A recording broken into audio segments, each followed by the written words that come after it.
dimohon kepada Bapak Ibu peserta sekalian untuk menonaktifkan audio selama agenda berlangsung.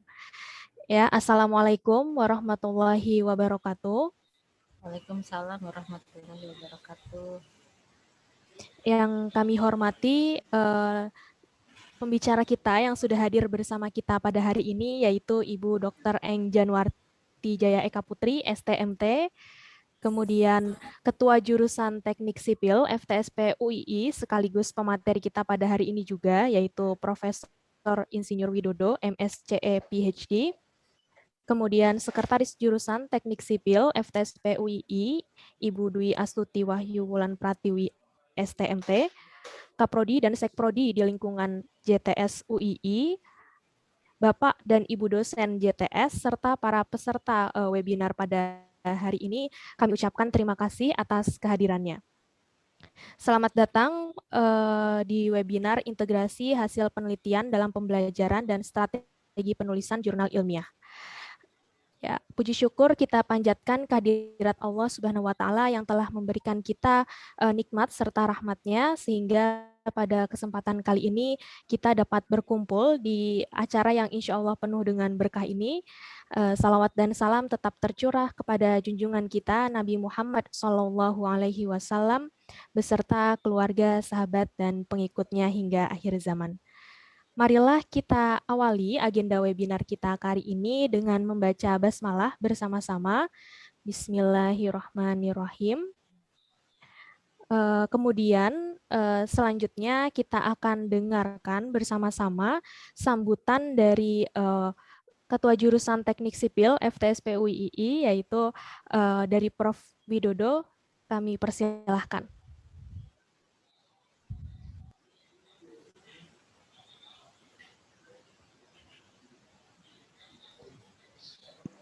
Sepertinya belum di-unmute, Prof.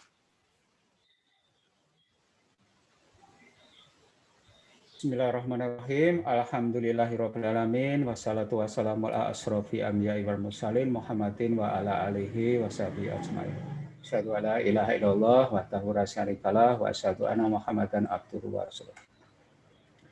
Ibu dan Bapak sekalian yang kami hormati, Ibu Dr. Engineering Janwarti Jaya Eka Putri, STMT, Bapak dan Ibu dosen di lingkungan jurusan teknik sipil, mahasiswa magister, mahasiswa doktoral kita, Bapak Ketua Prodi mungkin di lingkungan Fakultas Teknik Sipil dan Perencanaan, Bapak Ibu Ketua Jurusan di lingkungan Fakultas Teknik Sipil dan Perencanaan yang hadir pada siang hari ini. Kita sudah selayaknya mengucapkan puja dan syukur kepada Allah Subhanahu wa taala bahwa kita hari ini dalam kondisi sehat, alhamdulillah, karena banyak virus bergentayangan ya di lingkungan kita. Kita tetap menjalankan protokol 5M supaya kita dapat masih dalam kondisi sehat walafiat.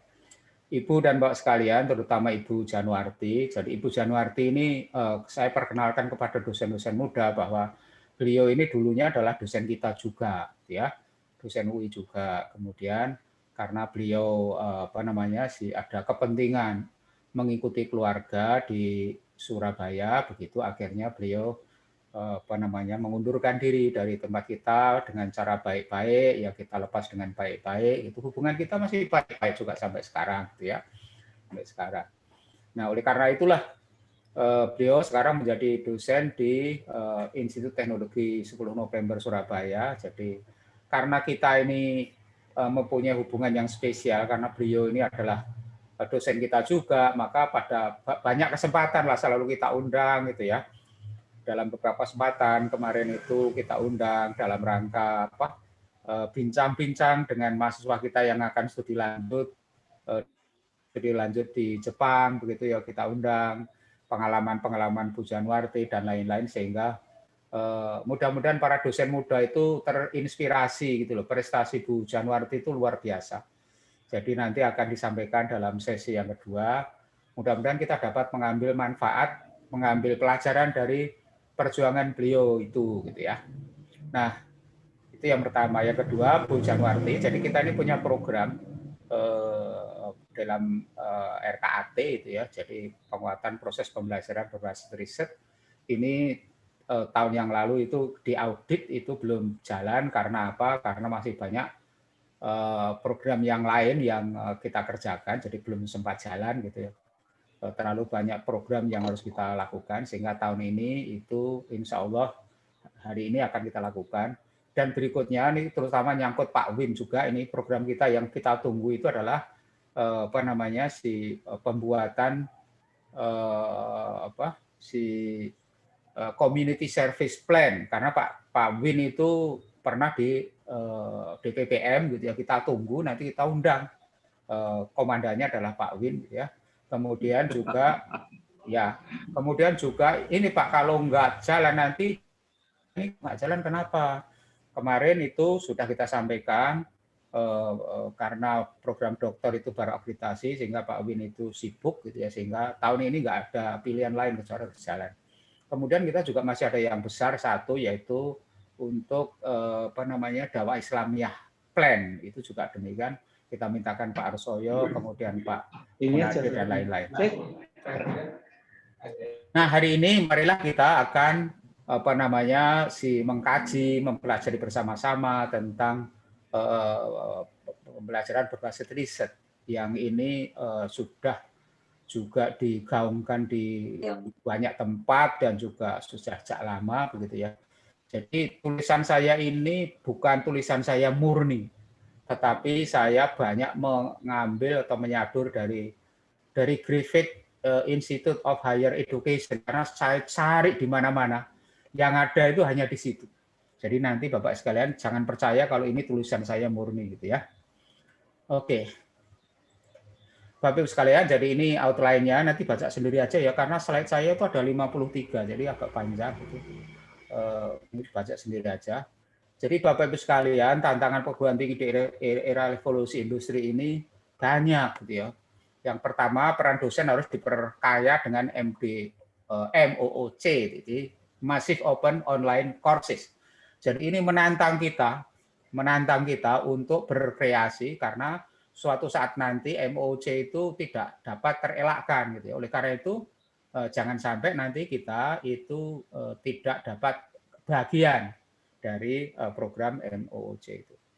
Kemudian kurikulum dan metode pembelajaran harus ramah dengan era disrupsi teknologi ya. Sekarang ini sudah mulai gitu ya.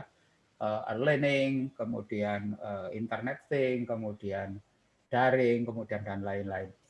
Kemudian otonomi perguruan tinggi itu sudah juga ditayangkan, dicanangkan Merdeka Belajar gitu ya. Student center learning lah ini. Sekarang ini karena kita itu daring gitu ya, maka mahasiswa harus dipacu untuk dapat belajar secara mandiri selain kuliah dari dosen. Jadi ini sangat penting. Internalisasi pendidikan tinggi, saya kira beberapa prodi kita itu sudah terakreditasi internasional, Bu Janwarti. Jadi kita 3 prodi di FTSP itu sudah terakreditasi secara internasional gitu. Alhamdulillah, kita tinggal memperpanjang. Kemudian membangun kerjasama triple helix, jadi akademik, bisnis, government. Nah, di program Merdeka Belajar itu memungkinkan untuk itu. Makanya kita akan mulai, dan mungkin nanti kita belajar dari ITS lah, dari Bu Janwarti gitu ya, tentang pelaksanaan Merdeka Belajar itu. Ibu dan Bapak sekalian, jadi MOOC ini nanti itu ya bisa menakutkan, bisa menyenangkan, bisa tantangan gitu ya. Karena ini masif nanti, itu ya ada banyak nanti yang akan ditawarkan. Open-nya itu bisa open registration, open content, ada free of charge, ada macam-macam. Jadi bisa dibayangkan kalau pendidikan kita itu saingannya kayak gini gitu ya. Sudah ada open, free, materinya bagus gitu ya. Jadi kalau kita ini tidak ikut dalam arus, maka kita akan jadi korban gitu ya.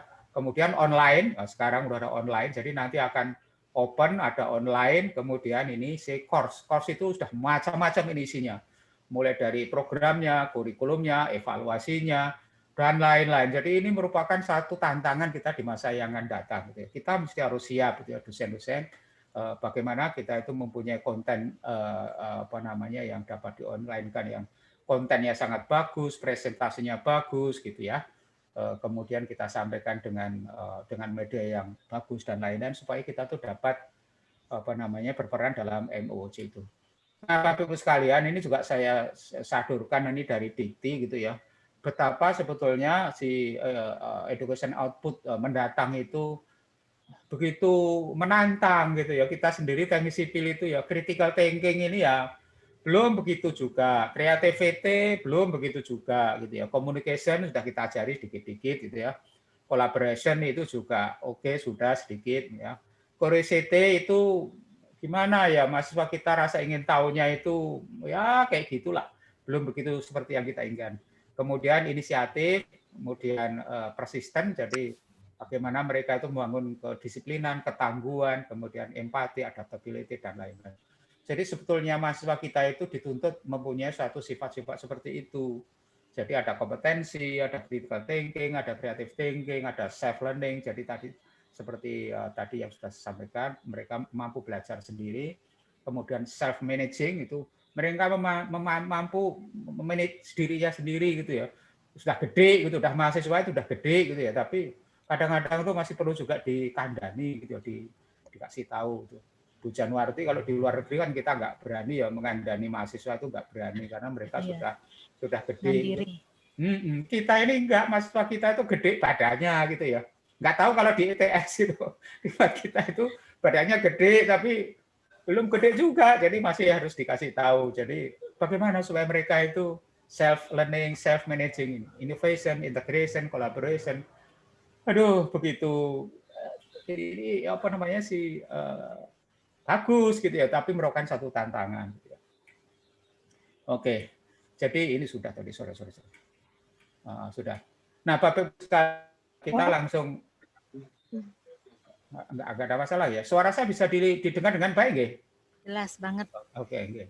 Bapak Ibu sekalian, kita langsung jam saja dari yang begitu itu, kemudian langsung ke materi kita. Jadi model-model pengembangan pembelajaran berbasis riset. Bukankah Bapak Ibu sekalian ini menjadi tujuan pendidikan itu kan sebetulnya membangun watak, karakter, sifat, perilaku yang berbasis pada pengetahuan, kompetensi dan keterampilan. Ini tujuan pendidikan itu ini gitu ya.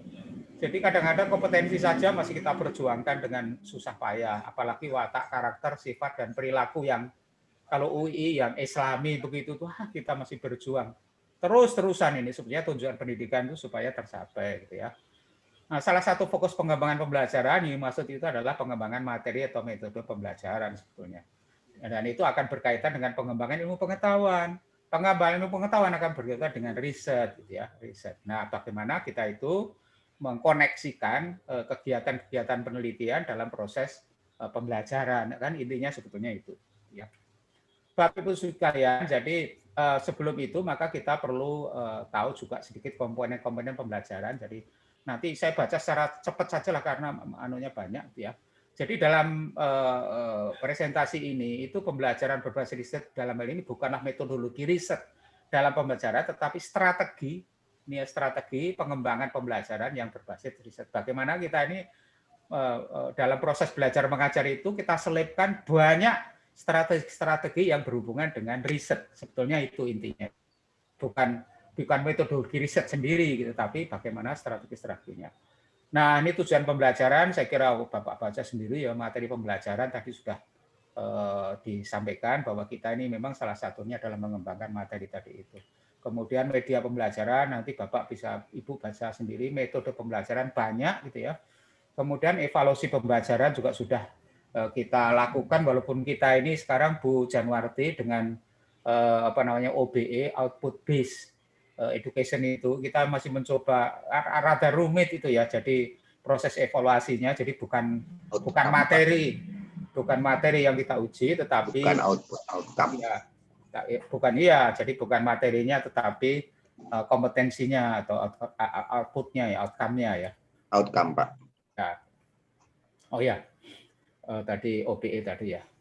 Oke, jadi singkat saja nih pengembangan ilmu pengetahuan itu dulu sejarahnya itu era mitos, kebenaran dengan kebetulan, trial and error, era berpikir kritis, model induktif, induktif. Jadi sekarang itu kalau bisa jangan trial and error gitu ya.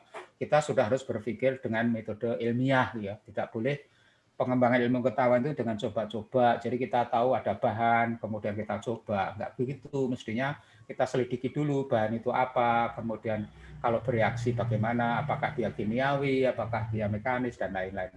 Jadi nggak boleh dengan trial and error. Bapak Ibu sekalian, saya kira ini juga sudah sangat biasa ya disampaikan di dalam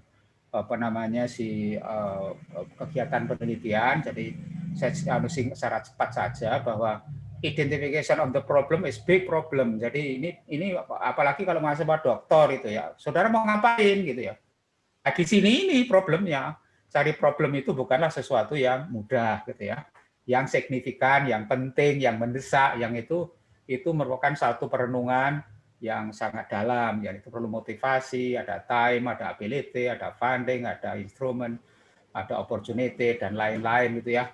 Nah, sebetulnya Bapak Ibu sekalian dan juga adik-adik mahasiswa itu kalau ini kegiatan penelitian itu ya monggo, mungkin ancaman, Bapak-Bapak diancam kalau nggak naik pangkat, ya gitu nanti. Tekanan, himbauan, kesadaran, kalau bisa itu kesenangan lah, seneng lah, meneliti itu seneng gitu ya. Jadi nanti kalau hasilnya dapat itu ya kita, oh bagus, hasilnya kita tahu. Jangan semata-mata sebagai ancaman. Sebetulnya ini sama dengan tadi itu, mencari masalah bukanlah suatu hal yang mudah gitu ya. Menyelesaikan masalah, kemudian ditulis. Nah, nanti Bu Januarti di sini bagiannya menulis ini. Bu Januarti dari sini ke sini juga nggak apa-apa gitu ya. Nggak apa-apa. Jadi bagaimana caranya supaya hasil penelitian kita itu bisa kita sajikan ke khalayak rame secara sistematik dan metodik gitu ya. Nanti dapat kredit, apresiasi gitu ya, baik degree maupun jabatan akademik begitu. Nah, Ibu sekalian, saya kira ini saya lewati aja ya, step kayak gini riset ini nggak usah gitu ya. Nah, ini hal-hal yang seperti ini yang sering saya sampaikan, building research motivation gitu ya. Ya harus menyisihkan waktu. Bu Januarti tadi hari Jumat gitu Bu ya. Udah cocok nih, harus punya waktu. Nggak bisa, nggak punya waktu. Selane ini nggak iso, itu harus pokoknya ada waktu.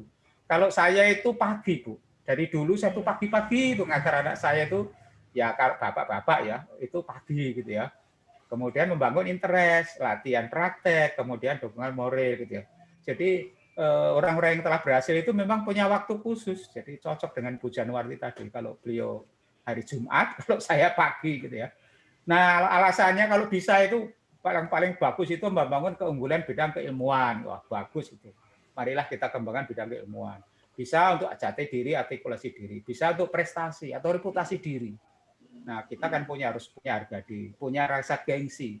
Ya, bisa membangun keluarga gitu ya. Nama saya itu sebenarnya Widodo gitu ya, tak tambahi Pak Wirodikromo. Pak Wirodikromo itu bapak saya itu. Jadi bapak saya itu dibaca di banyak jurnal itu ya. Ya alhamdulillah itu mudah-mudahan dapat membangun nama baik keluarga gitu ya. Panggilan institusi gitu ya, ini yang paling lagi tantangan tanggung jawab. Semata-mata tugas, jangan alasan punishment. Jadi ini yang paling nggak baik gitu ya. Kalau bisa itu bagaimana kita ini setiap dari kita itu membangun keunggulan bidang keilmuan kita masing-masing gitu ya. Ini adalah si motivasinya. Jangan sampai hanya kalau diancam, kalau nggak diancam nggak dilakukan. Kalau bisa itu di sinilah tempatnya di sini. Bu Januarti sudah di sini itu ya, bidang apa namanya si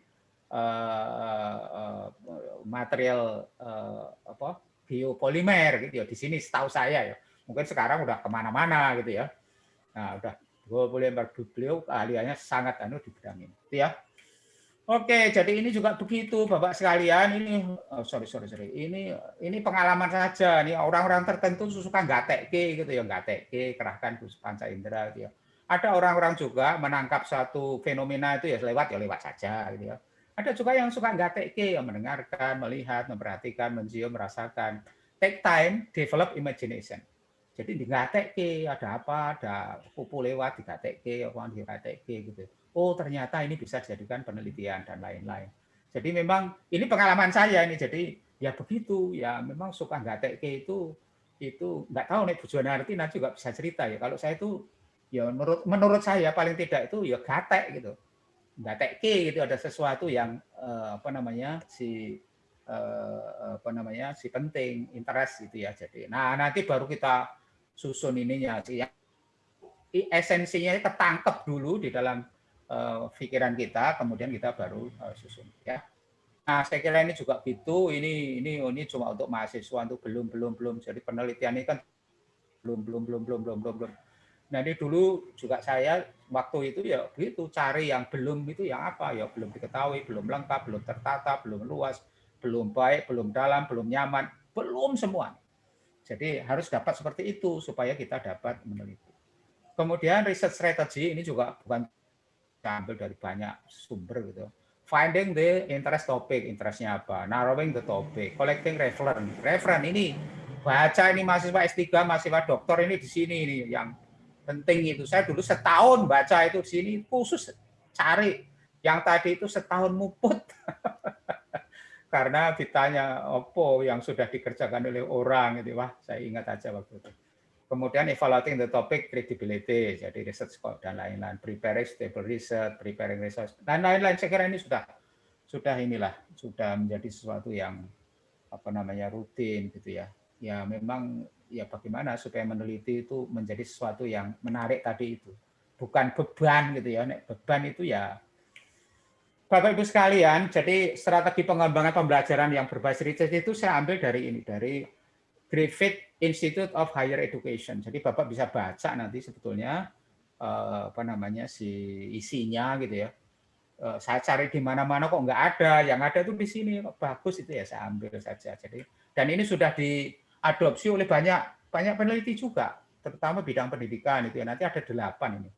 1, 2, 3, 4, 5, 6, 7, 8. Ini adalah strategi-strategi bagaimana aktivitas kegiatan atau hobi penelitian mengkaji itu blended dengan kegiatan pembelajaran. Jadi 8 ini yang saya ketemu itu ini, yang lain-lain itu susah nyarinya.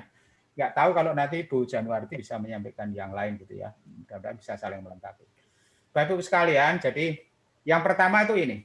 Kita langsung saja ke strategi yang pertama. Ya, sebetulnya itu ini Bapak Ibu sekalian. Sebetulnya itu 1 sampai 8 ini. Yang ini itu sudah diterjemahkan oleh banyak peneliti gitu ya. Memperkaya bahan ajar dengan hasil riset dosen. Jadi yang jelas ini. Jadi kita kan punya hasil riset. Nah, hasil riset itu ya kita tulis di dalam diktat, di dalam modul, di dalam buku, di dalam jurnal, ketika jurnal dulu lah itu, kemudian di dalam diktat, modul, buku dan lain-lain, nah itulah, ya. Jadi itu yang pertama yang harus dilakukan sehingga buku kita itu nanti banyak memuat hasil-hasil riset, ya, baik riset kita itu maupun riset orang lain, gitu ya, orang lain. Itu yang pertama. Ini saya kira ini semua jalanilah kayak gini, tinggal bagaimana hasilnya itu dapat dituangkan di dalam si bahan ajar kita sehingga memperkaya itu. Sebagai contoh, ini dulu saya waktu disertasi itu ya. Ini dulu saya meneliti tentang efek frekuensi konten gitu ya, frekuensi konten. Jadi gempa yang percepatannya besar belum tentu dia akan berakibat banyak. Jadi ternyata frekuensi konten yang salah satunya yang dominan itu begitu. Nah, ini saya masukkan di dalam buku gitu ya, buku saya ada yang begini ada gitu ya. Jadi itu salah satu hasil ya ini untuk yang bisa dicerna oleh mahasiswa sarjana maupun mahasiswa magister gitu ya. Kalau untuk doktor tentu saja yang lebih dalam lagi gitu ya. Yang ini juga begitu. Ini dulu ada penelitian di Gempa Yogyakarta 2006 itu ya. Kemudian ini hasilnya gitu juga, ini hasilnya kita sampaikan ini hasil penelitian untuk peningkatan kualitas pembelajaran di pembelajaran teknik kegempaan. Ini sudah saya tulis di dalam buku nih. Buku teknik kegempaan saya sudah ada nih ya. Ini enggak nih karena ini terlalu oh ini sudah sorry. Ini kita misalnya penelitian ini kita penelitiannya orang, ini penelitian kita yang ini ya, berarti kan ya kita masih masuk di dalam range-nya penelitian orang gitu ya. Nah, ini yang lain-lain itu di mana-mana, yang ini di Yogyakarta gitu ya. Jadi itu adalah proses-proses penguatan materi pembelajaran dari hasil riset kita ya. Kemudian ini juga paper saya di BNZSEE gitu ya. Widodo Pak Wirodikromo ini bapak saya almarhum gitu ya, mudah-mudahan bisa menjunjung nama baik keluarga tadi itu gitu ya. Nah, hasilnya adalah ini, salah satu yang penting itu adalah ini juga sudah saya muat di dalam buku ya. Percepatan gempa di Yogyakarta 2006 itu kayak gini. Tapi kalau gempa yang lain, kalau itu akibat sesar opak, saya kira tidak akan jauh dengan ini. Cuma mungkin intensitasnya saja berbeda. Jadi paling tidak kita punya pattern-nya, punya polanya. Oh, ternyata Bantul, kemudian Klaten Selatan, dan ini berkali-kali gempa di Yogyakarta, di selatan. Ya, oke, ya, makasih Mas ya. Kemudian ini juga paper gitu ya, saya di International Journal itu di apa namanya di Natural Hazard gitu ya, itu juga begitu. Jadi nanti ini ada atenuasi gitu ya. Ini belum sempat saya tulis di dalam buku karena ini baru terbit tahun-tahun yang lalu gitu ya. Jadi ada atenuasi yang sebetulnya ini bisa dipakai ini. Jadi kalau misalnya jaraknya berapa, itu kita bisa menentukan ground acceleration-nya. Ini berdasarkan data dari gempa Yogyakarta 2006. Jadi kita bisa merumuskan begini gitu ya. Sehingga kita bisa mengestimasikan dari epicenter jaraknya 50 km berarti percepatannya sekitar sekian. Ada rumusnya gitu ya. Nah, ini juga begitu, ini dari Bu Restu, ini dulu bimbingan kita, ini juga jadi ini sudah saya tulis di buku juga. Ya, di buku dinamika struktur gitu bahwa kalau metode Schreiber spectrum itu maka akan menghasilkan momen di balok itu di bagian bawah lebih besar dari apa namanya statik ekivalen, makanya kita pakai yang response spectrum. Gitu. Ini sudah ditulis dalam buku. Nah, yang kedua menggunakan temuan riset mutakhir dan melacak sejarah ditemukannya perkembangan mutakhir. Jadi ini yang tadi itu punya kita sendiri, yang ini sejarah bisa orang lain gitu ya. Jadi ini Bapak ini baca sendiri ya, ini karena banyak yang saya tulis gitu ya. Contohnya misalnya ini, jadi sejarah amplifikasi ini dulu setahu saya ya, itu amplifikasi itu sejarahnya paling itu setelah gempa Meksiko tahun 1985. Jadi ini sangat terkenal ini ya, sehingga waktu itu di kota Meksiko yang jaraknya berapa 400 km ini kerusakannya jauh lebih besar daripada yang di dekat gempa gitu loh. Oleh karena itu waktu itu kemudian dikenal dengan amplifikasi. Nah, sampai sekarang ini kemudian ini kan sejarah nih dulu. Ini kayak sekarang itu kajian tentang amplifikasi itu banyak sekali. Dan begini ini juga sudah saya sampaikan, saya tulis dalam buku nih, buku saya ada di seismologi teknik dari kesempatan itu ada di situ sudah saya sampaikan itu untuk proses pembelajaran. Ini risetnya orang bukan riset saya gitu ya.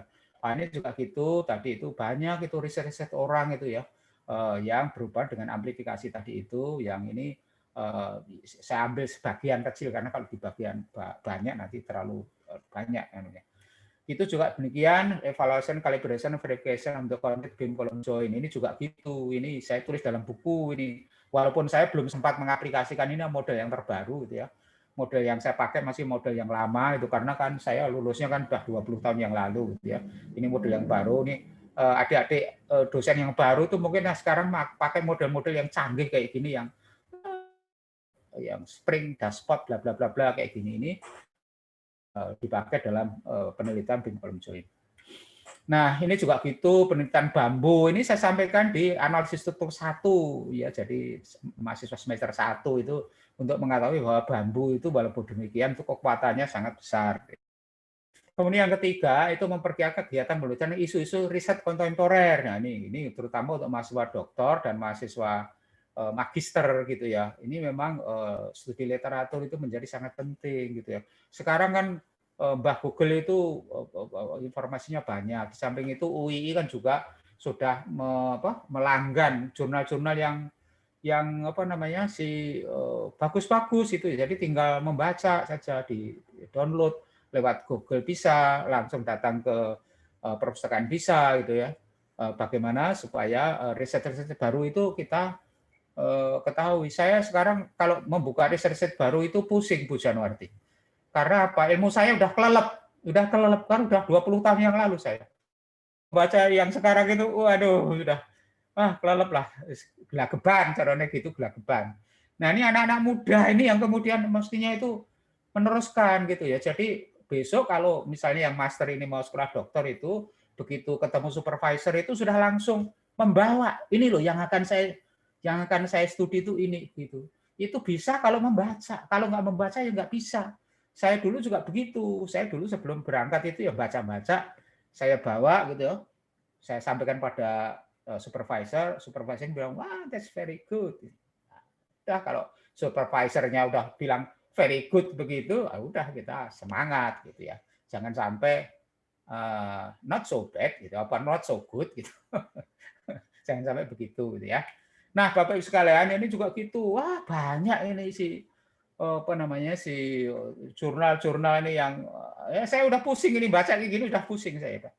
Ini intensive measure on the seismic press base isolated building gitu. Wah, ini dulu saya nggak belajar ini base isolated ini nggak belajar. Dan ground intensity measure for seismic probability. Ini saya dulu deterministik. Nah, sekarang udah masuk probabilistik.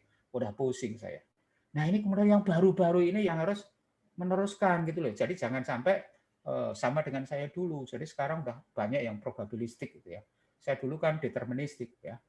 Nah, ini juga gitu. Wah, banyak PSHA ini sekarang udah banyak.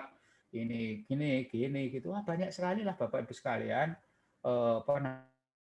Ini kan semuanya Elsevier ini kita melanggan ini. Kita melanggan. Jadi kita tinggal buka saja gitu ya di laptop atau di desktop kita ini udah kena semua ini yang jurnal-jurnal engineering failure analysis, science dan lain-lain itu kita melanggan sehingga kita bisa membuka itu. Terutama untuk mahasiswa magister dan doktor itu. Yang keempat, mengajari metodologi penelitian. Nah, kalau ini metodologi penelitian diajari, kita sudah nih, saya kira ada mata kuliah metodologi penelitian gitu ya. Jadi kepada mahasiswa saya nih, mahasiswa kan mungkin ada hadir itu ya, selalu saya sampaikan ini loh, saya suruh download ini loh penelitiannya Sopo, penelitian saya, hasil paper saya, papernya orang lain, disertasinya yang kebencanaan itu saya suruh download gitu. Jadi ya memang begitu. Jadi di dalam proses pembelajaran itu, terutama mahasiswa magister dan doktor itu kita ajak, kita masukkan, kita cemplungkan dalam pemikiran-pemikiran yang telah ditulis di dalam jurnal-jurnal itu yang nanti akan disampaikan oleh Bu Janwarti nanti caranya menulis gitu ya. Jadi mahasiswa sudah kita, karena magister itu kan belajar meneliti gitu ya, sudah harus kita terapkan di sana. Bapak sekalian ya kayak gini nggak usah saya sampaikan ya, ini kan di kuliah di metodologi penelitian, jadi sudah kita ajarkan, ada materi seperti ini sudah ada gitu ya. Nah, riset pengembangan materi ini sudah ada, ini saya comot beberapa hal saja gitu ya. Kemudian, nah ini kelemahan proposal penelitian ini juga gitu, ini sudah ada di masalah metode penelitian ya, sehingga nggak usah saya anukan lagi. Kemudian tindakan yang berapa ini kelima itu memperkaya proses pembelajaran dengan kegiatan riset dalam skala kecil. Nah inilah yang penting ini juga ini. Jadi mahasiswa itu bisa kita ajari mulai dari awal. Jadi bagaimana penyelesaian di perubahan teknik sipil itu banyak yang bersifat single solution gitu ya. Ada mekanika itu ya selesaikan sekali selesai. Tapi kalau mahasiswa itu kita kasih variabel, itu nanti penyelesaiannya itu bisa bervariasi gitu. Mulai dari situ kecil-kecil gitu ya diajak. Oh, nanti tahu trendingnya itu ya. Kalau ada variabel, trennya itu ketahuan. Nah, jadi itu berarti riset dalam skala yang kecil gitu ya. Seperti ini misalnya mekanika, wah ini Bu Janwarti nah, yang ajar begini. Ini juga gitu dalam buku saya itu ini bagaimana kalau panjangnya itu kita buat variasi sekian kan. Nanti ini apa nih reaksinya berubah linier. Oh, ini non linier. Oh, gitu. Jadi ini sebetulnya ya kita ajari lah ini mahasiswa semester 2 nih, semester 2. Jadi tapi mereka juga belum sampai ke sini, Pak Win, Pak itu. Ini kan dikerjakan dengan Excel aja nih kayak gini nih. Tapi kan maksudnya itu mahasiswa biar ngerti trennya itu loh. Oh, trennya naik, turun, linier, parabolik dan lain-lain dengan memakai variabel. Jadi sebetulnya itu adalah kajian-kajian kecil yang bisa diterapkan kepada mahasiswa, gitu ya, mahasiswa. Nah, untuk mahasiswa magister itu mungkin bisa yang akan lebih lagi itu ya lebih lebih besar lagi. Jadi malah kalau saya kok berpendapat ya, mahasiswa magister dan doktor itu sebaiknya tidak ada evaluasi tertulis di kelas. Tapi yang bersangkutan presentasi hasil studi atau kajian. Saya kok rodo masih magister kok ujiannya di kelas gitu ya ngerjakan gitu kok kayaknya Terus kemudian dari sisi belajar menelitinya seperti apa gitu. Saya kok lebih, jadi mata kuliah saya itu banyak yang saya kasih tugas mengerjakannya seminggu, 4 hari, 5 hari begitu. Tapi dengan tadi itu ada variabel, suruh anu ke lapangan, suruh gitu.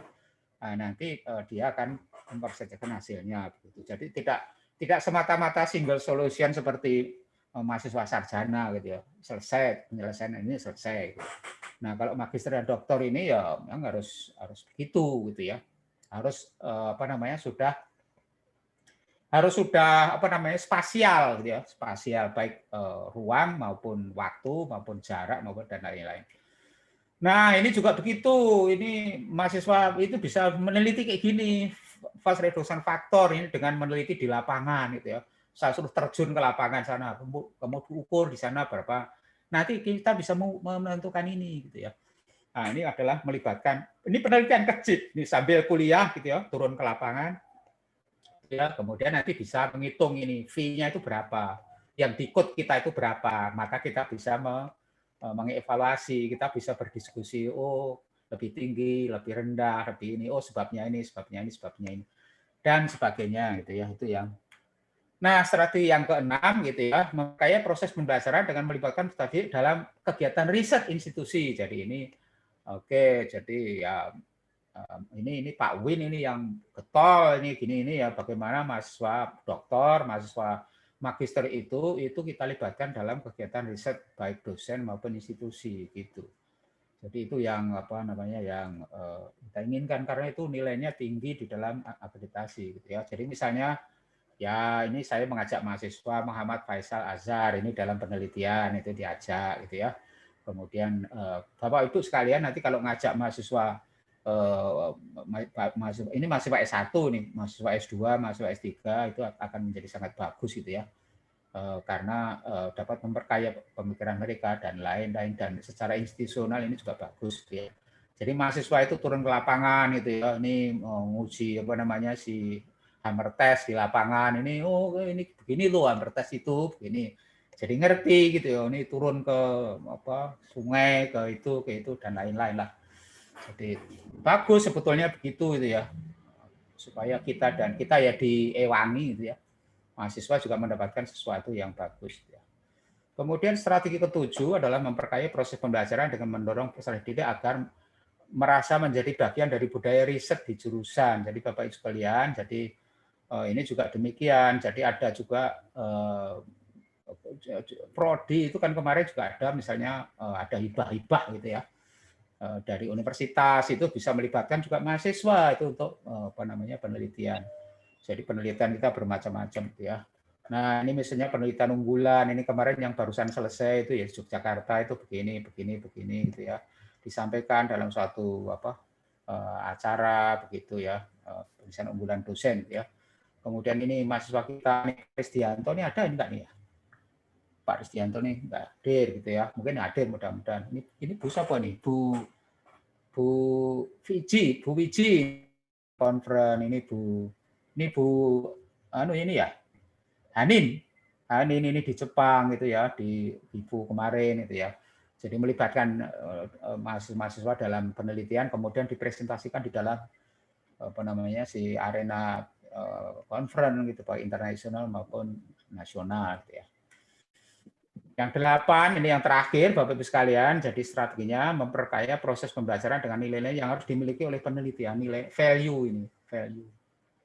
Jadi peneliti itu apa sih ininya? Nah, ini menurut saya nih. Kalau ini betul-betul karena risalah Islamiyah di dalam pendidikan itu sudah ada ya. Risalah Islamiyah di dalam bidang penelitian itu kok saya belum nanti Bu Janarti kalau bisa memberitahu kita di mana itu ya. Risalah Islamiyah, konsepnya orang Islam dalam meneliti itu seperti apa sih gitu ya.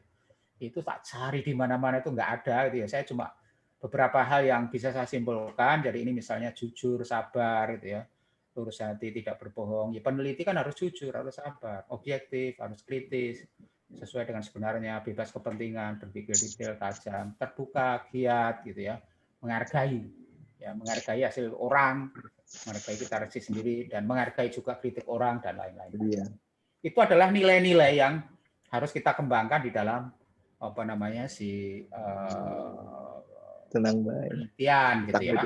Ya. Oke. Nah, Bapak Ibu sekalian, ini Word Without Researcher and Engineer ini cuma joke saja. Ini kalau tidak ada insinyur itu ya kayak gini gitu ya. Ini saya ambil dulu ya. Cuma untuk joke aja. Nah, Bapak Ibu sekalian, sebetulnya terdapat banyak kegiatan pengembangan pembelajaran berbasis riset ya. Yang tadi itu ada 8 tadi itu ya. Yang sebagian mungkin sudah kita lakukan, sebagian atau sebagian besar. Tapi ada juga yang belum itu.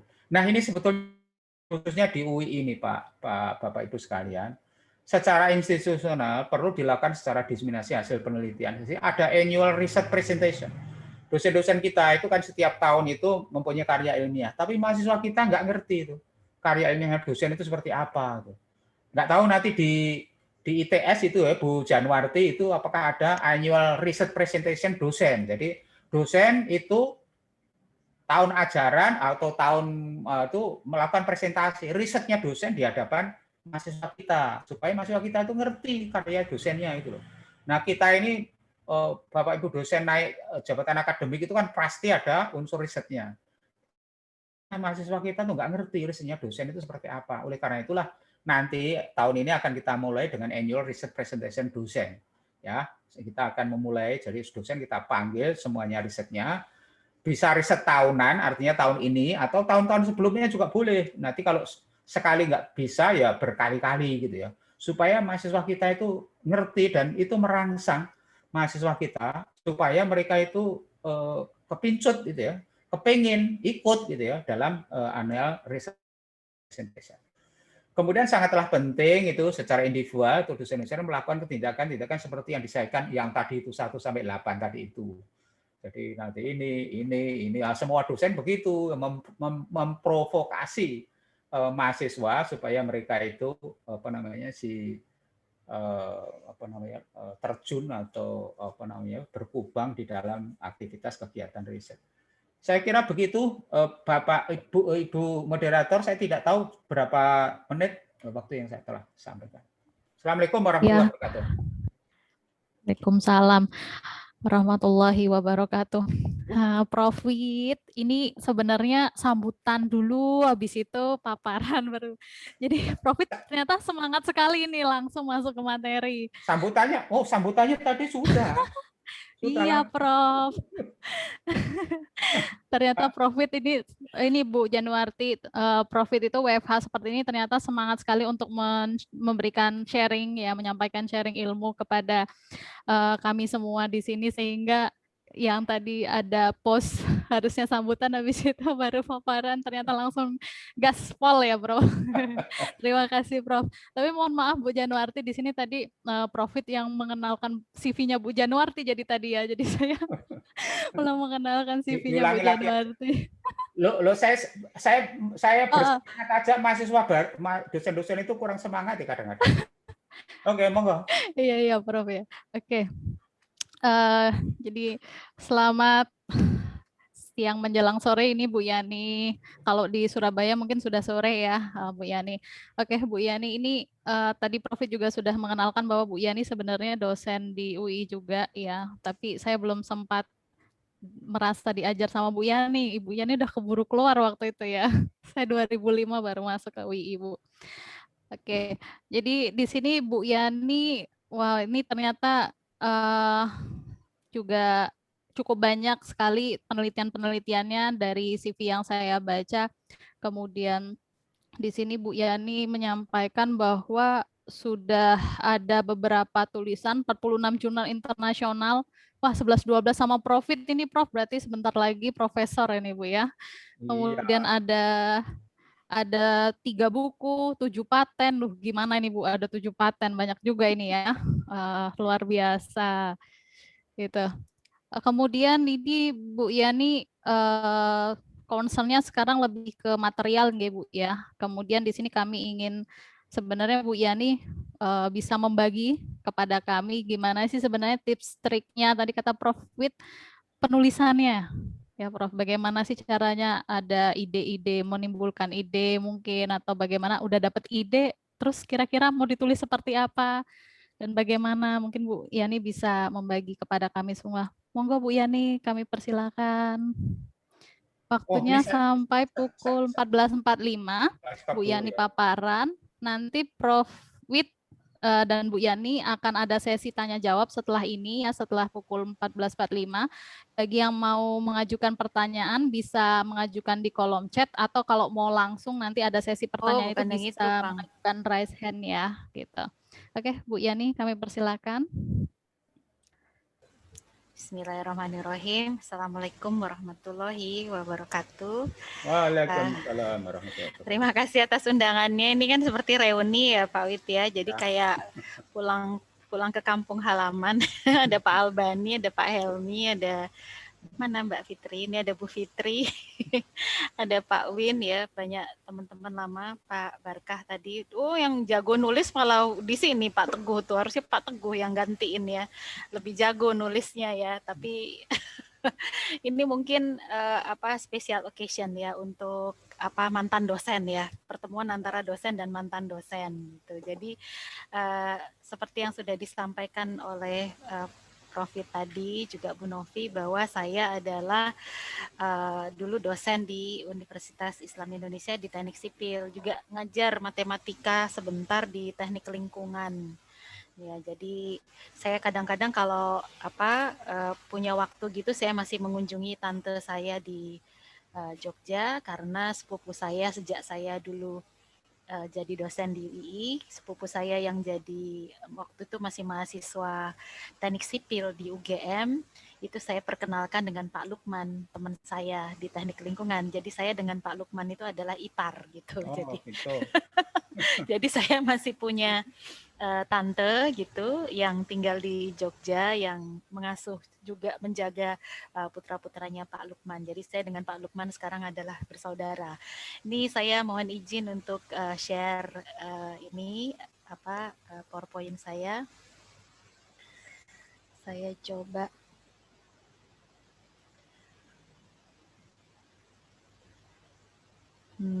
sebentar. Apakah ini sudah bisa dilihat? Makan siang. Ya, ada acara begitu juga. Ada acara militansinya juga seperti itu. Nanti akan saya jelaskan. Baik, saya perkenalkan sedikit. Selain dosen ITS di Teknik Sipil, saya juga diberi amanah sebagai chairman atau koordinator tim Retas. Retas itu singkatan dari Research, Engineering, Technology, and Applications. Dan sejak tahun 2012 saya diangkat menjadi koordinator Lab Based Education. Jadi Lab Based Education ini adalah seperti yang dijelaskan Profit tadi ya, tahun 2012 ini dibentuk. Dan saya waktu itu diberikan sertifikat oleh JICA, karena JICA waktu itu menggelontorkan dana miliaran ke ITS untuk mengembangkan Lab Based Education. Jadi Lab Based Education ini sebetulnya sebuah metode pembelajaran yang dikembangkan dari Jepang, yaitu bagaimana kita memberikan pendidikan kepada mahasiswa kita, baik S1, S2, S3, berdasarkan basisnya adalah research atau laboratorium gitu. Jadi kebetulan karena yang saya kembangkan itu adalah green concrete, beton hijau, maka saat itu saya mendapatkan sertifikat sekaligus penghargaan dari JICA sebagai istilahnya sebagai pelopor waktu itu ya, pionir untuk mengembangkan lab based education khususnya untuk green concrete. Nah, di sini sekilas saja. Jadi kalau yang mau main ke Surabaya silahkan. Jadi rumah saya di perumahan Dharma Husada, dekat banget dengan ITS, tapi memang jarang di rumah karena saya mempunyai kantor sendiri di luar ITS karena ITS lockdown. Saya membuat semacam workspace sendiri di luar kampus, di luar rumah, sehingga anak-anak bisa melakukan riset di situ. Saya lahir di Papua, kemudian ini adalah alamat email saya, silahkan, ada 2. Terus kemudian ya saat ini H-index masih 9, masih belum banyak lah, tapi lumayan artikel di Scopus. Ada beberapa jurnal internasional, ini belum update ya, biarin aja lah, rata-rata begini karena apa namanya, kadang-kadang diminta untuk menulis proposal riset ya. Proposal riset itu penting sekali, kita menunjukkan sudah berapa banyak yang bisa kita tulis, soalnya kalau kita nggak menunjukkan kita bisa nulis, nanti nggak dikasih duit gitu, istilahnya seperti itu. Dan kemudian ada penghargaan internasional.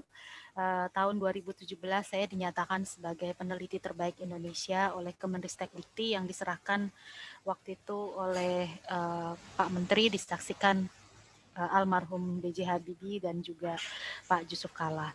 Kemudian saya lanjutkan, ini adalah upaya saya yang saya lakukan, bagaimana saya bisa memberikan pemahaman kepada mahasiswa itu secara ringkas. Jadi gimana sih caranya nulis artikel jurnal internasional yang mudah gitu. Kadang-kadang kan kalau kita nyari di buku-buku tuh tebel-tebel gitu. Jadi triknya gini, tipsnya gini gitu tuh tebel banget. Jadi kadang-kadang mahasiswa itu merasa males ya, bosan banget baca buku tebel. Akhirnya saya buat ringkasan kecil yang saya buat jadi buku begitu, judulnya adalah Rahasia Menulis Artikel Jurnal Internasional. Ini jadi pegangan untuk mahasiswa S1 yang mau ke S2 untuk nulis, dan mahasiswa S2 yang sedang menulis ataupun mahasiswa S3 gitu. Jadi ringkasannya ada di sini. Ini nanti yang saya jelaskan di PPT ini, saya jelaskan dari buku tersebut. Terus selain itu juga berbasis MOOC, kemarin saya sempat ditawari juga oleh Kadep berapa kali ya, ditawari Kadep, ditawari Sekdep, juga ditawari oleh WR1. Bu Yani tolong bergabung ke MOOC, saya tolak waktu itu karena saya merasa bahwa kalau saya mengembangkan MOOC kerjasama dengan ITS, maka seluruh apa yang sudah saya kerjakan selama ini harus diupahi, harus dibayar gitu. Karena MOOC sendiri kalau saya daftarkan atas nama ITS, maka semua mahasiswa non ITS yang ingin mengakses materi itu harus membayar, dan saya tidak ingin seperti itu. Saya ingin semuanya gratis karena sejak tahun 2019 saya sudah mengembangkan, sejauh sebelum pandemi saya sudah mengembangkan YouTube. Saya sekarang adalah YouTuber juga, jadi mengembangkan YouTube. Judulnya YouTube itu adalah Sitiru Aishiteru. Saya juga share ke Profit beberapa waktu yang lampau. Ini di sini banyak sekali metode pembelajaran apa saja yang bisa bisa diambil sumbernya. Terus kemudian juga ada materi tentang Mektek, juga ada materi tentang beton juga, dan termasuk juga webinar-webinar yang saya selenggarakan, baik saya sebagai pembicara maupun saya sebagai host di situ. Saya masukkan ke dalam YouTube sehingga semua bisa melakukan akses. Jadi total di sini sudah 5.250 subscriber. Saya pikir ini jumlah yang sangat besar karena ini bukan materi yang istilahnya happy-happyan gitu. Ini adalah channel yang sangat serius gitu. Jadi dengan jumlah 5.000 sekian itu menurut saya adalah peserta yang sangat banyak. Nah, ini saya lanjutkan untuk penulisan artikel ilmiah ya, biasanya kan kita itu baca ya. Jadi urutannya kan kita waktu kita masih kecil dulu kan kita urutannya mendengar, terus habis itu membeo atau meniru-niru begitu ya, meniru-niru dari apa yang kita dengar. Nah, pada saat kita meniru itu kadang kita dibetulkan lagi karena kita melakukan kesalahan ucapan, maka kita dibetulkan cara berbicara kita. Terus kemudian setelah itu baru kita membaca ya, kita dalam fase banyak membaca. Nah, banyak membaca itu dimulai dari membaca yang sederhana sampai membaca yang rumit, dan kemudian biasanya kita diminta untuk menceritakan kembali gitu apa yang sudah dibaca, kemudian membuat resume. Udah lebih besar lagi membuat resume, tolong bikin ini resume cerita apa yang sudah kamu dapatkan, dan kalau lebih serius lagi baru dalam tahap kita mengarang gitu ya, mengarang. Nah, dari mana terus kemudian kadang-kadang saya merasa tidak fair apabila mahasiswa itu misalnya di sini mahasiswa S2 dengan TOEFL yang sekitar kalau masuk ITS itu mungkin 477 begitu, dengan TOEFL 477 terus tiba-tiba lulusnya harus udah nulis jurnal gitu. Saya merasa ini tidak fair karena kita tidak memberikan pemahaman kepada mahasiswa di awal kurikulum yang terintegrasi. Bahasa Inggris itu penting sekali, bukan hanya sekedar TOEFL gitu. Bahasa Inggris itu adalah media komunikasi di mana tidak cukup TOEFL 550 itu dipakai untuk menulis sebuah karangan ilmiah sendiri gitu. Jadi mesti punya mentor, mesti punya tutor. Jadi mesti dosennya tuh capek sebagai translator, sebagai korektor, sebagai reviewer gitu. Jadi kadang-kadang Indonesia itu di sini terlalu memaksakan ya kurikulumnya, pengen banget gitu ya, pengen banget untuk supaya bisa menghasilkan tulisan yang banyak.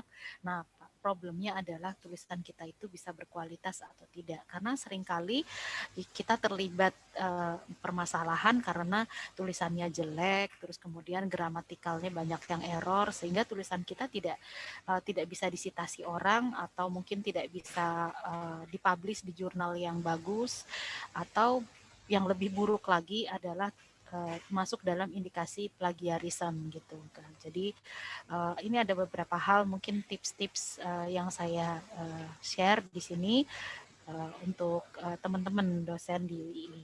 Nah, urutan penulisan artikel ilmiah itu biasanya kalau nulis kita lihat ya, kalau penulis ya kita lihat mulai dari judul dulu gitu ya.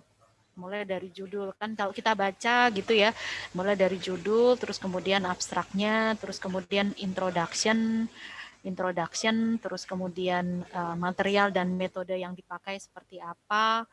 Kadang-kadang kalau kita tertarik pada materialnya, dan material itu yang kita kasih highlight, kita kasih stabilo atau kita simpan, kita catat. Ini materialnya kayak gini yang dia pakai, metodenya gini gitu. Siapa tahu nanti kita melakukan modifikasi. Terus kemudian results di sini terdiri dari beberapa data yang kita dapatkan, murni memang dari punya kita gitu, kompilasi data kita. Kemudian apabila result itu langsung dilakukan analisanya langsung kita tampilkan di situ. Tetapi jika tidak, analisa tersebut kita masukkan ke dalam kolom discussions. Discussions ini apakah hasilnya itu memang trennya bagus, trennya tidak bagus, mengapa, terus validasinya bagaimana, verifikasinya bagaimana, baru kemudian kita lakukan conclusions. Dan ini satu hal yang paling penting di bawah itu dari semua tulisan itu adalah references. Karena references di sini ada hal tertentu yang bisa membuat kita, paper kita itu terindikasi apakah dia plagiarisme atau tidak gitu. Dan references ini menjadi salah satu hal yang paling penting, menjadi urat nadi dari penulisan, karena kadang-kadang reviewer internasional itu dia melihat paper itu awalnya dia cek dulu referensinya setelah dia membaca abstrak. Nah, urutan ini dikenal sebagai metode IMRAT. IMRAT itu singkatan dari introduction, metode, kemudian results, analysis, and discussions. Jadi IMRAT itu adalah singkatan yang terkenal di dalam dunia penulisan. Nah, saya lanjutkan. Tapi ternyata kita nulisnya itu nggak berdasarkan urutan introduction dulu. Introduction itu ditulisnya itu belakangan. Jadi sebetulnya kapan sih kita mulai nulis? Nah, apakah kita nulis itu kita nunggu sampai riset kita itu selesai, sampai riset kita itu menghasilkan sesuatu? Ternyata tidak. Jadi menulis itu seharusnya dimulai pada saat awal kita mengumpulkan material dan metode. Jadi pada saat kita membaca, jadi kita membaca orang-orang itu material yang dia pakai apa, metodenya apa, terus kita mau pakai material apa dan kita pakai metode apa. Di saat itulah kita harus sudah mulai menulis gitu. Jadi kita sudah mulai mempunyai bab 3 ya, bab 3 atau bab metode di dalam paper kita. Terus kemudian setelah kita mengerjakan sesuatu, kita akan mendapatkan hasil. Nah, hasil-hasil ini bisa saja yang kita tempelkan itu adalah grafik-grafik atau gambar-gambar. Jadi kita tempelkan aja grafik-grafiknya ke dalam bakal paper kita. Jadi dalam hati itu terasa sudah bahagia gitu. Artinya setidaknya kita ada 30% lah kita sudah mulai menulis paper gitu. Kalau nggak gitu nanti tidak akan ada motivasi untuk menyelesaikan paper kita. Jadi sudah ada result, sudah ada material and methods. Nah, dalam hal ini kita memerlukan sebuah semacam catatan, boleh dengan menggunakan software atau dengan manual. Sekarang manual sudah banyak ditinggalkan kalau kita melakukan catatan daftar pustaka. Jadi teman-teman ada yang pakai Zotero, ada yang pakai Mendeley, ada yang pakai Evernote gitu. Saya sendiri pakai Evernote. Kebanyakan mahasiswa menggunakan Mendeley karena Mendeley lebih gratis. Nah, daftar pustaka yang dipakai ini adalah 3 tahun terakhir. 5 tahun boleh dimasukkan asalkan memang ada istilahnya ada pembandingnya, ada pendampingnya gitu ya. Jadi 3 tahun terakhir itu adalah referensi yang bisa kita masukkan ke dalam daftar pustaka kita. Lebih dari 3 tahun, itu kenapa kita tidak masukkan? Karena akan terindikasi bahwa paper kita itu basi gitu, atau riset kita tuh, topik kita tuh basi. Nggak ada lagi yang mau melakukan riset, pengembangan riset itu di 5 tahun terakhir ini. Jadi sekarang misalnya tahun 2021, nah saya menggunakan referensi itu di tahun mungkin 2018 itu udah paling tua. Kalau ternyata saya bayangkan saya menggunakan referensi di tahun 2016, itu berarti setelah tahun 2016 sudah nggak ada lagi orang yang nulis, sudah nggak ada lagi orang yang melakukan penelitian. Berarti topik saya ini adalah topik yang tidak menarik, topik yang tidak berkembang. Jadi itu adalah alasan kenapa saya nyatakan tadi bahwa daftar pustaka atau referensi yang terbaru itu penting sekali, dan itu lebih banyak dilihat oleh reviewer pada saat dia menerima paper kita gitu. Terus kemudian dilanjutkan kalau ada discussions, maka kita tulis di situ discussions. Di sini saya tidak menekankan bahasa Inggrisnya karena bahasa Inggris kita bisa minta tolong jasa translator. Kita bisa saja menulis semuanya dalam panduan bahasa Indonesia asalkan bahasa Indonesianya baik dan benar, sehingga pada waktu kita meminta tolong kepada translator itu kita bisa mendapatkan bantuan ya. Jadi nggak harus langsung bahasa Inggrisnya masih jelek. Bahasa Inggris jelek itu bukan berarti kita tidak bisa menulis paper gitu. Kemudian conclusions, kita mempunyai beberapa kesimpulan yang dalam kesimpulan ini harus bisa kita ceritakan di dalam introduction. Jadi di dalam conclusions itu ya, conclusion itu kan adalah kesimpulan-kesimpulan. Nah, jadi di dalam introduction ini harapan-harapan itu harus berkaitan dengan conclusion yang kita dapatkan. Nanti akan saya jelaskan satu persatu. Jadi introduction ini adalah paling sulit ditulis. Jadi introduction ini terakhir dan paling sulit ditulis, dan kira-kira 70% ya, kira-kira 70% dari seluruh daftar pustaka. Kalau kita punya daftar pustaka sekitar 50 daftar pustaka, maka 35 dari list dari daftar pustaka itu kita masukkan ke dalam introduction gitu. Baru terakhir kita tentukan title dan abstrak kita. Jadi urutan penulisan ini diperhatikan bahwa tidak perlu kita menulis sampai riset kita berakhir. Nah, jadi kita mulai dengan kita mulai dengan yang agak serius di sini ya. Kita mulai dengan referensis. Jadi kita melakukan ringkasan, melakukan resume, ini adalah hal yang sulit buat orang Indonesia, tetapi ini menjadi mudah untuk orang asing. Kenapa? Karena kurikulum kita itu anak-anak kecil tidak diajarkan bagaimana membuat resume, nggak seperti kurikulum yang lama zaman kita waktu masih kecil dulu, waktu saya ya mungkin sekitar 40 tahun yang lalu ya. Nah itu ringkasan itu wajib gitu ya, jadi gurunya tuh ngecek satu-satu. Tapi kalau yang sekarang ini anak-anak lebih banyak diminta untuk memilih ABCD gitu. Jadi pilihan ganda ABCD, sehingga kesulitan buat kita para dosen adalah pada waktu kita mengajarkan mahasiswa minta PPT gitu kan.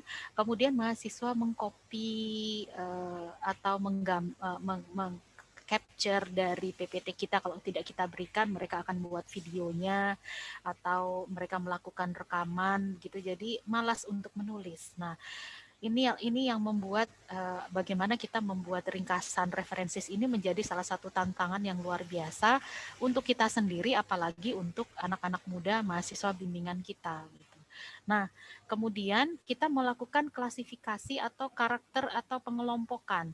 Nah, jadi dari beberapa referensis yang kita dapatkan, kita baca jurnal gitu, baca cepat ya. Jadi nggak perlu kita baca semuanya. Seringkali kita baca dulu abstraknya. Kalau yang menarik itu adalah material dan metodenya, maka kita langsung baca material dan metodenya. Kalau yang menarik itu adalah validasinya, yang langsung kita cari ke validasinya.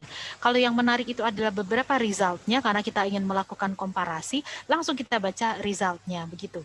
Jadi tidak perlu kita membaca seluruh jurnal itu mulai dari halaman depan sampai halaman terakhir. Nah, kita baca abstraknya, kita baca kesimpulannya, dan kita cari apa sebetulnya yang mau kita ambil dari jurnal tersebut gitu. Nah, kemudian saya lanjutkan. Untuk referensi sendiri, saya membuat list ya, mulai dari 1 sampai 6. Urutan 1 sampai 6 ini berdasarkan dari sisi kepentingan atau dari sisi kebaruannya. Di sini artikel jurnal internasional terbagi menjadi 2, dia menempati posisi paling atas, sehingga pada waktu kita menulis atau membaca, sebaiknya kita fokus ke nomor 1. Jadi kita jangan fokus membaca buku gitu, malah salah gitu ya kalau kita banyak baca buku. Jadi untuk menulis artikel untuk jurnal internasional, kita malah banyak baca artikel jurnal internasional. Bukan berarti saya bilang baca buku tidak penting, nanti ada alasannya. Nah, untuk itu maka kita juga harus banyak membaca artikel jurnal internasional. Nah, jurnal internasional itu dibagi menjadi 2, yang satu terindeks Scopus atau Thomson Reuters, atau ada jurnal yang tidak terindeks. Tetapi anyway, artikel jurnal internasional ini menempati posisi teratas. Baru kemudian makalah seminar internasional. Jadi yang kita dapatkan di seminar-seminar internasional, proceeding, itu menempati urutan kedua setelah artikel jurnal internasional. Baru kemudian buku, ya. Jadi buku referensis itu baru yang ketiga. Kemudian yang keempat adalah seluruh laporan disertasi, tesis maupun skripsi yang bisa kita akses, ataupun yang tidak bisa kita akses online, tetapi kita akses offline, seperti hard copy-nya kita dapatkan dari perpustakaan, itu merupakan salah satu referensis yang penting. Kemudian yang nomor 5 adalah open access jurnal. Ini bukan berarti yang nomor 1 itu tidak open access, tapi maksudnya ada jurnal-jurnal yang tidak masuk ke dalam jurnal yang terindeks, tetapi dia open access jurnal, sehingga kalau kita cari di Google, kita langsung otomatis bisa download. Kemudian yang terakhir adalah webpage. Webpage itu tidak saya masukkan sebagai salah satu referensis yang penting, tapi kadang-kadang itu bisa kita ambil walaupun tidak boleh banyak kita mengambil dan kita masukkan ke dalam daftar pustaka kita. Nah, ini saya jelaskan satu persatu. Jadi sebetulnya untuk makalah ilmiah yang sederhana, misalnya untuk penulisan seminar internasional, itu 10-15 jurnal itu harus kita masukkan, 10-15 artikel jurnal internasional itu kita masukkan sebagai daftar pustaka kita. Kalau kita mau mendapatkan tulisan yang berkualitas, itu untuk level di artikel ilmiah ya. Tapi untuk mahasiswa S1 biasanya saya minta minimal 15 yore gitu. Jadi jangan kurang dari 15. Masa baca 15 satu semester nggak selesai gitu. Jadi jurnal internasional ini saya minta mereka untuk membuat resumenya dan dikirimkan kepada saya. Jadi mereka membuat resume dan mengirimkan kepada saya. Bila perlu mereka memberikan presentasi apa saja yang mereka dapatkan dari jurnal yang mereka baca, dan mereka kirimkan kepada saya secara mingguan. Jadi setiap minggu mereka kirim dan setiap minggu pun saya periksa gitu. Dan kemudian Ini adalah cara untuk menemukan artikel dari jurnal internasional, bisa saja melalui Thomson Reuters, bisa saja melalui Skimago. Ini mungkin nanti di akhir dari materi akan saya sampaikan ada beberapa cara kita menghindari jurnal predator ya. Jadi ada jurnal yang paginya kita submit tuh sorenya udah terbit gitu. Jadi beberapa jam kemudian udah terbit, kita bayar kan, kita bayar yang mungkin $300, $500 tergantung dari dolar yang mereka minta, maka kita bisa terjebak pada publikasi di jurnal yang predator gitu, yang tidak berkualitas. Kemudian kita juga bisa melakukan pencarian jurnal internasional melalui digital object identifier. Ini adalah fingerprint. Ini setiap artikel pasti mempunyai masing-masing DOI-nya. Jadi ini adalah fingerprint dari setiap artikel. Contohnya saya mengambil dari Wang. Wang ini mempunyai spesifik sekali, ini adalah DOI dari Wang. Jadi seringkali di dalam daftar pustaka ini diminta untuk ditampilkan. Tinggal kita atur di dalam EndNote atau menggunakan Zotero atau menggunakan Mendeley bahwa DOI-nya mau dimunculkan atau tidak. Nah, cara penulisannya apakah dengan menggunakan abjad seperti ini ataukah dengan menggunakan metode apa atau metode dengan menuliskan angka ya. Jadi ini sangat tergantung dari template jurnal yang akan kita baca, yang akan kita tulis. Nah, contoh ya, saya misalnya nyari di link yang dikeluarkan oleh Thomson Reuters dari Clarivate ya. Jadi kita lihat di sini, saya masukkan angka konkret di dalam master journalist di link ini. Dan ini akan keluar jurnal-jurnal ya, jurnal-jurnal yang bisa kita pilih untuk kita apply tulisan kita. Jadi kita tidak khawatir bahwa jurnal yang ada di bawah sini adalah jurnal predator karena dia di indeks ya. Dia terindeks oleh Thomson Reuters atau ISI. Jadi ini diakui oleh Dikti dan bukan jurnal predator sekali lagi. Nah, jadi kita bisa pilih salah satu mana yang paling cocok. Nanti di akhir dari presentasi akan saya berikan contoh bagaimana kita menemukan jurnal yang cocok untuk tulisan kita tergantung dari abstrak kita. Jadi seperti itu. Saya lanjutkan. Untuk yang kedua adalah makalah seminar internasional atau proceeding ya. Proceeding itu merupakan karya orisinal dari para peneliti yang mungkin dia selesai risetnya tahun lalu, terus tahun ini dia memberikan seminar. Jadi apa yang dia sampaikan tuh masih up to date banget gitu, masih fresh from the oven dibandingkan dengan jurnal, karena sebetulnya jurnal itu kelebihannya adalah apa? Dia reviewernya galak. Terus kemudian tata bahasa itunya sangat baku dan kemudian editornya juga kadang-kadang juga super galak. Saya pernah dikata-katain, dibilang apa ya? Dibilang kamu nggak ngerti peraturan deh. Saya kesel banget. Jadi saya cuma bilang bahwa peraturan Indonesia itu merujuk kepada ASTM tahun 2013. Sementara ASTM yang sekarang itu udah tahun 2019. Saya mau mengatakan bahwa saya berpaku pada SNI yang ada di dalam negara saya, di mana SNI itu merupakan dia merujuk kepada ASTM yang lama gitu, tapi dimarah-marahin gitu sama editornya. Terus katanya ini jurnal gimana, ini artikel gimana sih kok nggak ngikutin peraturan yang baru, itu artinya tuh kamu tidak up to date, tahu nggak gitu kan. Kadang-kadang kita menemukan ada reviewer yang berkata-kata pedas seperti itu gitu. Jadi saya kembali lagi, ini untuk seminar internasional di dalam proceeding itu adalah sebuah karya yang masih fresh from the oven. Jadi baru kemarin selesai, terus sekarang diseminarkan. Nah, untuk yang lebih berkualitas lagi, karena proceeding itu juga banyak macam-macam, itu ada yang terindeks Scopus juga, dan itu biasanya juga hati-hati sekali kita memilih, karena mungkin tahun ini misalnya seperti contoh kejadian di UGM beberapa waktu yang lalu, proceedingnya itu sudah tidak terindeks Scopus lagi, padahal udah kadung ya, orang udah kadung bayar, terus udah memikirkan nanti ngitung-ngitung nih nanti untuk angka kreditnya ini bisa dapat sekitar 25-30 lah gitu ya. Nah, tapi ternyata tidak terindeks Scopus proceedingnya, sehingga nilainya sama dengan seminar biasa yang mungkin sekitar 10 sampai 15 saja nilainya maksimum gitu.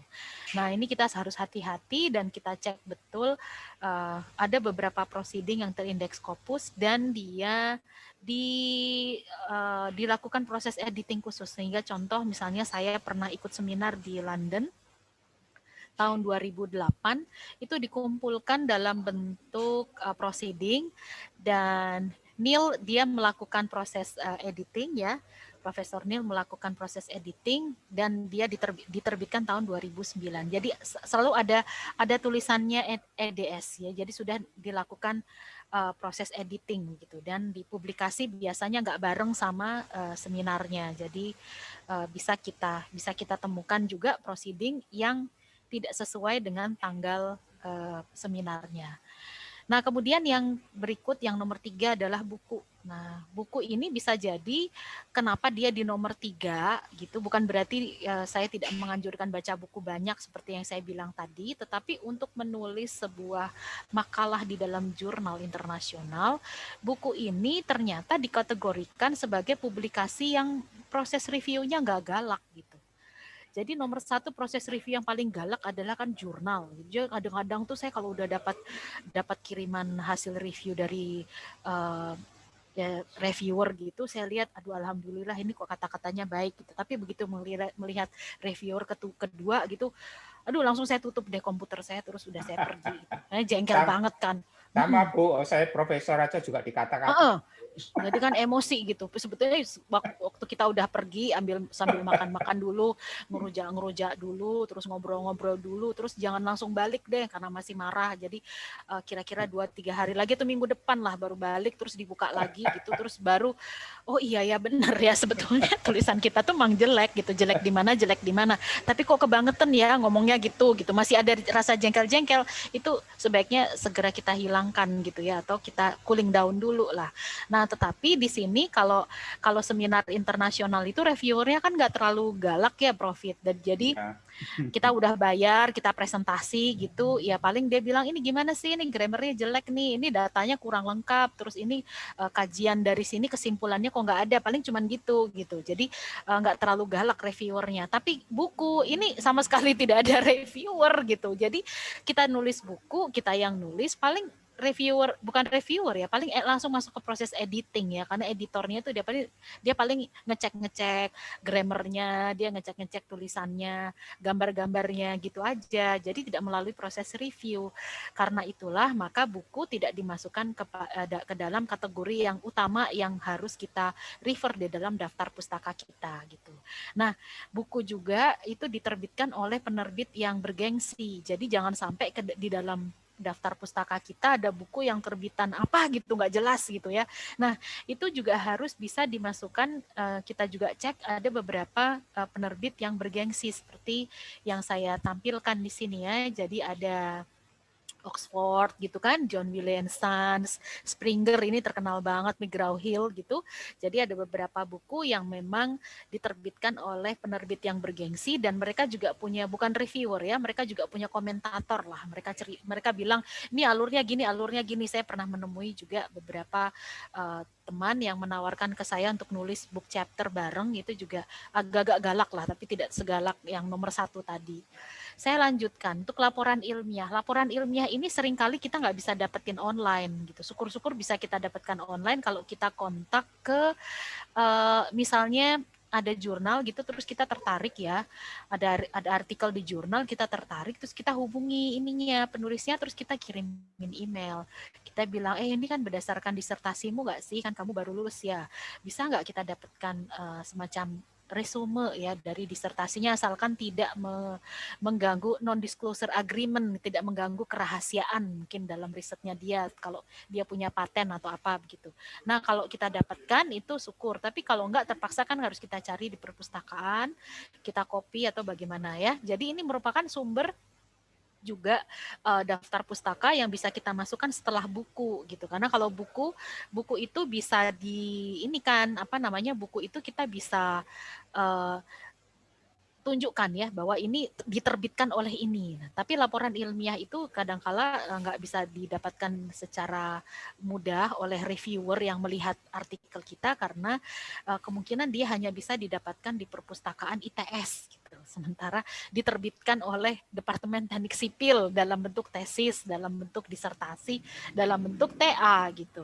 Tetapi setidaknya grafik dan gambar bisa kita ambil dan kita masukkan dan kita sebutkan. Jadi di sini contoh apabila kita mengambil dari laporan, ini contoh saya laporan JICA waktu saya kerjasama.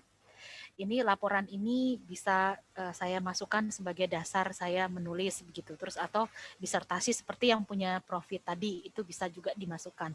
Tapi ini karena udah lama jadi kemungkinan tidak bisa dipakai lagi disertasi kita gitu karena udah terlalu lama. Nah, saya lanjutkan. Ini ada open access journal yang bisa kita dapatkan, bukan berarti dia itu kualitasnya jelek, bukan. Tapi kadangkala reviewnya memang nggak terlalu ketat. Jadi, tapi kita bisa dapatkan juga sih paper-paper yang bagus. Contohnya ini mesti hati-hati karena kita juga khawatir jangan sampai OAJ ini adalah jurnal yang terindikasi Scopus gitu ya. Nah, salah satu website yang terkenal itu adalah www.doaj.org. Nah, Cindra Prasit ini saya ambil ya. Cindra Prasit ini saya ambil karena dia banyak sekali menulis paper di jurnal ilmiah nomor 1 tadi. Jadi Cindra Prasit ini adalah profesor yang dia ahli banget tentang geopolimer dan fly ash begitu. Dan dia banyak menulis di level 1 di jurnal-jurnal Q1, Q2 gitu. Tapi dia juga nulis di DOAJ. Jadi saya kejar tulisannya dan saya dapatkan ternyata ini tulisannya juga bagus. Nah, itu jadi kita juga bisa mendapatkan jurnal-jurnal yang dari DOAJ seperti ini dan kita masukkan sebagai daftar pustaka kita. Dan yang terakhir ini hati-hati, seringkali tidak saya rekomendasikan kita memasukkan webpage ini di dalam daftar pustaka kita. Kenapa begitu? Karena seringkali informasi dari web atau blog ya, Wikipedia atau apalah itu tidak permanen karena bisa dirubah oleh editornya, oleh ownernya gitu. Jadi misalnya saya lagi pengen curhat aja, saya bilang gue hari ini lagi bikin fly ash, kacau deh pokoknya, fly ashnya itu warnanya hitam, ternyata itu kandungan karbonnya banyak banget. Terus blog-blog biasa aja sih saya tulis gitu ya. Terus kemudian begini, saya curhat di situ. Ternyata di refer sama orang dong gitu ya, di refer sama orang. Terus minggu berikutnya saya kemudian menyesal gitu. Saya menyesal gini, iya ya salah ya tulisan saya ini ya. Kenapa saya bilang hitamnya karena karbon, bisa saja hitamnya itu karena ferat, karena kebanyakan besi gitu. Ada iron oxide di dalamnya sehingga hitamnya nggak hanya karbon loh, indikasi hitam tuh karena iron. Terus saya ganti, bisa nggak karbon ding gitu. Saya ganti jadi iron. Sementara minggu kemarin sudah ada orang yang merefer tulisan saya gitu. Jadi karena itulah maka seringkali webpage itu kita harus hati-hati sekali kita ambil apakah dia dikeluarkan oleh sebuah lembaga yang kredibel gitu ya. Contohnya Badan Penanggulangan Lumpur Sidoarjo. Ya, dia mengeluarkan web ya, dia mengeluarkan web di dalam situs khusus begitu, dan harus kita tunjukkan di sini di dalam publikasi kita, di dalam daftar pustaka kita, kapan sih kita akses gitu. Siapa tahu nanti dia hilang kan gitu, kita bilang gitu, ini diterbitkan di tahun 2014 tapi kita aksesnya di tahun 2015, itu masih boleh untuk dimasukkan. Nah, ini yang paling penting, ini merupakan jiwa yang tadi, bagaimana kita memasukkan nilai-nilai Islami di dalam sebuah tulisan. Yang penting nggak boleh nyuri ya, nyuri itu bahaya banget. Bahkan Fatimah pun bisa dipotong tangannya. Nah, kalau kita dipotong apanya nih ya? Dipotong jarinya atau dipotong HP-nya, dipotong honorariumnya. Yang jelas dipotong gelarnya, Prof ya. Jadi Profit kita sering melihat ya fenomena di mana ada profesor yang sudah dikukuhkan tapi terus kemudian dia dibatalkan profesornya walaupun sudah bertahun-tahun dia jadi profesor karena plagiat. Di Tokyo University sendiri waktu saya dulu sekolah ada mahasiswa Turki, ini hati-hati Bapak Ibu, contoh ya, ini contoh sederhana. Ada mahasiswa Turki yang dia melakukan plagiasi dari sebuah karya ilmiah mana begitu, mungkin tidak terpublikasi begitu, jadi dia merasa dia aman. Terus kemudian dia berkomunikasi dengan profesornya, dia bilang ini loh, ini seperti ini ide saya. Nah, ide itu ngeri banget. Karena plagiat itu tidak saja yang disebut dengan percontekan itu, yang paling jahat itu adalah mencuri ide. Kalau sudah mencuri tulisan, itu masih bisa dilihat buktinya, hitam di atas putih. Tetapi ide, itu bahaya banget, itu ide itu bisa dicuri. Jadi Bapak Ibu sekalian, pada saat Bapak Ibu sedang membimbing mahasiswa, tuh mahasiswanya dibaiat, dikasih, suruh janji, tidak boleh cerita-cerita sampai dengan tulisanmu selesai ditulis. Gitu. Jadi kalau dia cerita-cerita, biar sama pacarnya suruh putusin dulu deh, nanti sambung lagi kalau udah selesai riset gitu. Jadi kadang-kadang saya sama mahasiswa saya bilang gini, kamu pilih pacar apa pilih Bu Yani? Bu Yani pencemburu loh, pencemburu banget loh Bu Yani. Kamu pilih pacar kamu keluar dari grup riset ini gitu ya misalnya. Jadi kamu pilih Bu Yani dulu, nanti kalau udah selesai kamu balik lagi sama pacar kamu, daripada nanti risetnya nggak jadi. Nah, karena seringkali lolosnya itu lewat mereka bincang-bincang. Jadi antar mahasiswa satu dan mahasiswa lain itu bincang-bincang, terus kemudian keluar idenya, terus dia munculin dong di IG gitu ya, dia update status dong, karena dia keren kan, dia melakukan riset, jadi dia update status.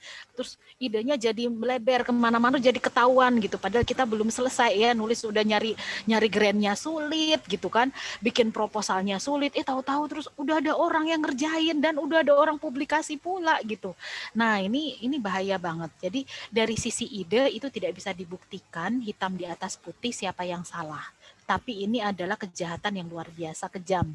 Dan saya sudah mengalami ini beberapa kali. Saya pernah tertulis di Kompasiana bahwa teman saya sendiri yang melakukan pencurian ide terhadap apa yang sudah saya kerjakan.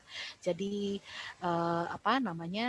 saya mahasiswa kalau mau melamar kepada saya untuk melakukan riset, saya bilang ini nggak bisa ya dikasih tahu ke siapa-siapa gitu. Kalau misalnya sampai bocor, nanti kamu ganti deh biaya riset semuanya. Nggak hanya sekedar nggak lulus, tapi biaya risetnya semua kamu ganti loh gitu. Nah seperti itu, karena bahaya banget. Kita lihat di sini, plagiat itu apa? Plagiat itu kan seperti nyontek ya. Cara bahasa Indonesianya tuh nyontek. Nah bagaimana sih cara kita menghindari plagiarisme gitu? Jadi begini, apakah teks itu tulisan kita sendiri? Nah, ternyata kan enggak, kita baca. Ya, ternyata enggak, itu kita baca. Kalau bukan, maka apakah kita melakukan kutipan langsung? Kutipan langsung itu kebanyakan kita lakukan untuk Quran, regulasi, standar, definisi, Pancasila, undang-undang, sesuatu yang memang nggak boleh dirubah gitu. Nah, contoh saya misalnya tulisan saya sendiri saya kutip langsung gitu. Ini benar-benar kutipan langsung. Seperti begini, dan di situ ditulis Eka Putri et al. Tahun 2015. Artinya saya melakukan kutipan langsung pada pada tulisan tersebut. Jadi tidak boleh juga kita nggak nulis. Kemudian kalau kita tidak melakukan kutipan langsung, kita nggak ngomong itu dasarnya dari mana, maka itu adalah plagiasi. Tapi hati-hati, saya mengambil satu semester khusus di Tokyo University waktu itu, khusus untuk menulis ya, dan dosennya adalah yang menyusun kamus Cambridge, jadi Profesor Michael Hanford, dia adalah penyusun kamus Cambridge, dia istrinya orang Jepang dan dia membuka kelas